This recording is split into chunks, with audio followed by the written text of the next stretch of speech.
ya dengan strata ekonomi yang berbeda-beda. Ada satu contoh bagaimana menyusun anggaran keuangan, yaitu cash flow rumah tangga. Ya, kita bisa lihat dalam layar ini contoh anggaran keluarga. Ambil saja nama Bapak Andreas. Ya, ini tentu bukan nama sebenarnya ya. Dalam kondisi belum mempunyai anak. Jadi sepasang suami istri dengan penghasilan suami sekian, kemudian gaji istri sekian. Ya, coba kita alokasikan atau kita perkirakan menurut kebutuhan kita masing-masing, sehingga jumlah pengeluaran bisa ditetapkan sekian dengan perincian. Yang pertama persepuluhan, yaitu kewajiban untuk Tuhan. Ya, kemudian ya pajak dan lain-lain, ya tentu sesuai dengan transaksi yang kita lakukan. Kita mungkin bisa mengalokasikan tabungan mungkin 10%, 20% ya. Kemudian cicilan rumah sudah jelas yang sudah biasa kita lakukan. Dan kemudian parameter yang lain, pengeluaran-pengeluaran, misalkan kebutuhan umum, air, listrik, gas, iuran keamanan dan kebersihan, misalnya saja 750.000 setiap bulan. Ya, telepon, pulsa HP, wifi mungkin sekitar 500.000 juta. Belanja harian plus belanja bulanan beberapa barang-barang penting sekitar 2/4 juta ya. Kemudian kebutuhan transportasi sekitar 1 juta. Kalau itu pun kalau sudah punya kendaraan sendiri.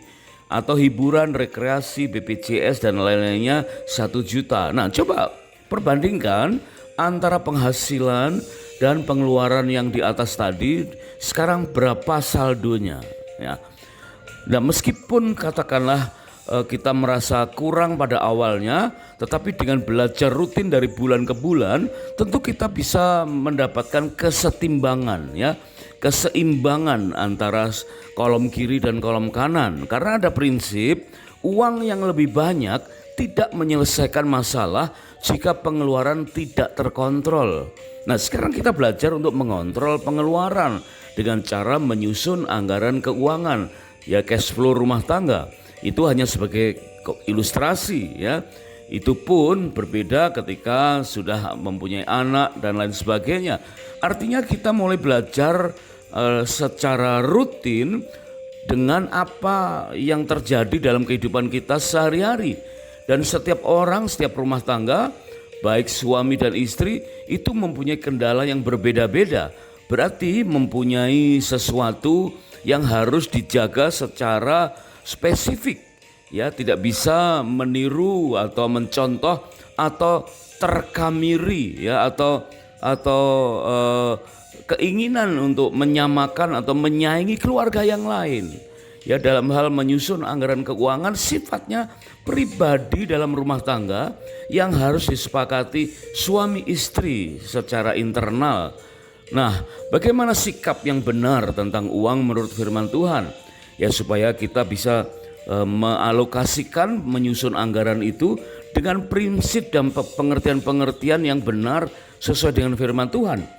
Ada beberapa prinsip yang penting yang perlu kita miliki. Yang pertama adalah belajar untuk merasa puas, yaitu 1 Timotius 6 ayat 6-8 dan Ibrani 13 ayat yang kelima. Rumusannya adalah merasa cukup. Ya, bagaimana kita belajar untuk merasa cukup. Jadi puas itu artinya cukup dengan apa yang Tuhan izinkan kita terima. Di dalam 1 Timotius 6 ayat yang ke-6 dikatakan memang ibadah itu kalau disertai rasa cukup memberi keuntungan besar, sebab kita tidak membawa sesuatu apa ke dalam dunia dan kita pun tidak dapat membawa apa-apa keluar. Ayat yang ke-8, asal ada makanan dan pakaian cukuplah. Nah, ada 2 kali kata rasa cukup dan cukuplah. Kemudian ayat yang ke-9 mengingatkan kita jika kita kurang peka dengan rasa cukup dan cukuplah ya, dari ayat yang ke-7 dan ayat yang ke-6 dan ayat yang ke-8 tadi, maka ayat yang ke-9 menegur kita, dikatakan tetapi mereka yang ingin kaya terjatuh ke dalam pencobaan, ke dalam jerat dan ke dalam berbagai-bagai nafsu yang hampa dan yang mencelakakan, yang menenggelamkan manusia ke dalam keruntuhan dan kebinasaan. Ayat 10, karena akar segala kejahatan ialah cinta uang, sebab oleh memburu uanglah beberapa orang telah menyimpang dari iman dan menyiksa dirinya dengan berbagai-bagai duka. Nah, ada dua kali kata rasa cukup dan cukuplah, dan kemudian Tuhan mengingatkan mereka yang ingin kaya terjatuh ke dalam berbagai-bagai persoalan. Nah, kenapa ingin kaya ini menjadi sesuatu yang fatal? Dalam keadaan kaya itu oke, boleh. Dalam keadaan diberkati itu boleh, apalagi diberkati untuk menjadi berkat. Tetapi kata ingin kaya ini mengandung makna seseorang yang mengintertain keinginannya dengan kekayaan. Ya, orang yang merasa cukup memuaskan keinginannya dengan standar-standar kekayaan.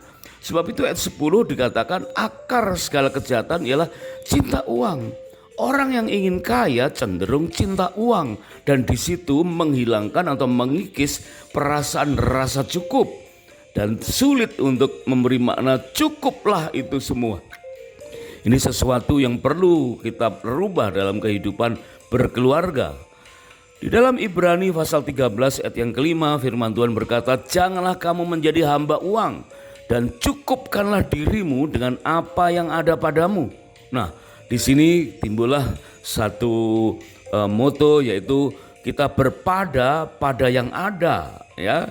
Karena kalimatnya cukupkanlah dirimu dengan apa yang ada padamu. Ya, bukan berarti kita kemudian ya menerima apa saja yang ada, dan akibatnya kita tidak berupaya apapun, menjadi orang yang loyo, yang datar-datar saja. Tidak demikian tentu, ya. Kita harus on fire, harus tetap semangat, ya. Semangat beribadah, semangat mencari Tuhan, dan semangat bekerja, semangat mengelola keuangan dalam rumah tangga. Tetapi apa yang kita terima dari Tuhan, cukupkanlah dirimu dengan apa yang ada. Dan itu merupakan prinsip belajar untuk merasa puas. Sehingga rumusannya adalah P plus L sama dengan RC atau RC, yaitu rasa cukup. Apa itu P plus L? Yaitu prinsip Tuhan, tadi ayat-ayat firman Tuhan yang kita baca, dan plus percaya, dan L-nya adalah lakukan. Wah, kelihatannya sederhana, tetapi tentu tidak sesederhana itu untuk mempraktekannya. Perlu kesatuan tekad antara suami dan istri untuk bersama-sama P plus L, sehingga bersama-sama RC, rasa cukup, ya. Sama-sama suami dan istri memahami prinsip Tuhan, sama-sama memiliki iman percaya dengan kadar yang sama, dan sama-sama melakukan prinsip itu, maka timbullah rasa cukup. Wah, luar biasa, ya. Sebab itu berikutnya, setelah kita memahami rumusan ini, maka kita akan dapat belajar untuk menghindari rasa iri hati. Di dalam Mazmur 37 dan pasal 73, itu dua pasal yang mengungkap bagaimana seringkali kita iri dengan orang yang berdosa. Nampak orang-orang berbuat dosa tetapi gemuk, aman, baik-baik saja, sehingga kita akhirnya iri hati, ya. Dan kita harus bisa belajar untuk menghindari rasa iri hati itu. Yang ketiga, jangan menentukan gaya hidup kita dengan membandingkannya dengan orang lain. Jadi abaikan apa itu FOMO, YOLO, ya. Dan kemudian keempat, berdoalah minta tuntunan Tuhan untuk mengelola uang bagi kemuliaannya. Karena kekuatan kita bukan dari kepandaian atau pengalaman kita, tetapi kekuatan kita, hikmat kita berasal dari Tuhan.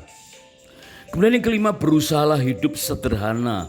Artinya bagaimana dari bulan ke bulan setelah kita perhatikan catatan kita, ya, setelah pikiran kita disatukan, maka bersama-sama kita hidup sederhana, artinya di bawah standar kemampuan kita, ya. Meskipun standar kemampuannya naik, tetapi hidup kita, pola hidup kita tetap di bawah standar kemampuan.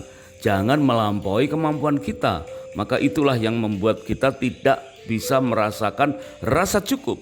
Kemudian yang keenam, sejumlah uang yang banyak tanpa kendali Allah akan berakhir dengan sia-sia.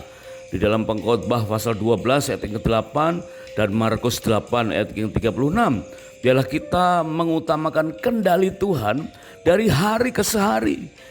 Jika memungkinkan setiap pagi kita mengutarakan kepada Tuhan agar Tuhan mengendalikan keputusan-keputusan keuangan kita sepanjang hari ini. Dan kemudian setiap malam kita mulai mengevaluasi pengeluaran dan kegiatan ekonomi kita, dan kita kembalikan kepada Tuhan untuk Tuhan meluruskan apa yang kurang lurus. Kemudian yang ketujuh, janganlah serupa dengan dunia ini dalam Roma 12 ayat yang kedua. Dan inilah yang terjadi dalam kehidupan banyak pasangan suami istri. Hidupnya serupa dengan dunia. Mereka bersaing-saingan satu dengan yang lain. Dan kita harus mengenali pribadi keuangan masing-masing. Pribadi keuangan suami dan pribadi keuangan istri harus dibicarakan, harus disepakati. Mungkin dalam episode yang akan datang kita bisa perdalam tentang perilaku keuangan masing-masing orang sesuai dengan kepribadiannya, yaitu antara lain saver, senang nabung, spender, senang belanja, risk taker, nekat, security seeker, cari aman, flyer, suka bersenang-senang. Nah, mungkin di antara kita masih belum paham tentang kepribadian keuangan ini, sehingga seringkali jatuh bangun dalam persoalan keuangan dan sulit untuk merasa cukup. Nah, apa yang terjadi? Meskipun kita sudah berupaya untuk mengatur planning, anggaran, cash flow dengan rapi, meskipun semua sudah diperkirakan, tetapi tidak semuanya berjalan dengan sempurna. Nah, dalam perjalanan bulan madu kali inilah kita akan dapatkan pembelajaran bahwa uang yang lebih banyak tidak menyelesaikan masalah jika pengeluaran tidak terkontrol. Suami istri, biarlah kita saling topang, saling dukung, ya, melakukan otorisasi firman Tuhan, di mana suami sebagai kepala, pengambil keputusan, dan istri sebagai penolong, pelaksana dari keputusan suami. Kita akan mendapatkan pesan Tuhan di dalam 1 Petrus 3 ayat yang ke-7. Mengapa suami harus memprioritaskan istri untuk berbahagia, dan demikian juga istri mengutamakan suami agar hidupnya berbahagia? Firman Tuhan itu berkata, demikian juga kamu hai suami-suami, hiduplah bijaksana dengan istrimu sebagai kaum yang lebih lemah. Hormatilah mereka sebagai teman pewaris dari kasih karunia, yaitu kehidupan, supaya doamu jangan terhalang. Alangkah indahnya prinsip firman Tuhan ini dalam hal pengelolaan keuangan agar mempunyai rasa cukup, yaitu dikatakan suami dan istri harus hidup bijaksana.